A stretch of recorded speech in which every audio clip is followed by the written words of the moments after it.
आज मराठा आंदोलनाचा आजचा हा 5वा दिवस आहे आणि आजच्या 5व्या दिवशी मनोज जरांगे यांना या ठिकाणी पेचात आणण्याकरिता का होईना पण शेवटी आंदोलन कुठेतरी दडपवण्याचा प्रयत्न या ठिकाणी करण्यात आला आहे आणि न्यायालयाच्या मदतीनं आज दुपारी 12 वाजण्याच्या आत हे सगळे रस्ते खाली करायला सांगितले होते आणि आपण पाहतोय या साईडला सगळे रस्ते खाली झाले आहेत। ज्या ठिकाणी आंदोलक उभे होते या ठिकाणी पूर्ण आंदोलकांनी पूर्ण जाम केलं होतं।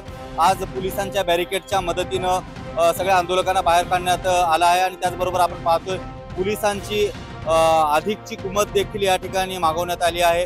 त्याच्यामुळे आज ज्या पद्धतीने न्यायालयाच्या आदेशानुसार CST स्थानक देखील पूर्णपणे खाली करण्यात आला आहे आणि सगळी वाहतूक आता सुरळीत झाली आहे।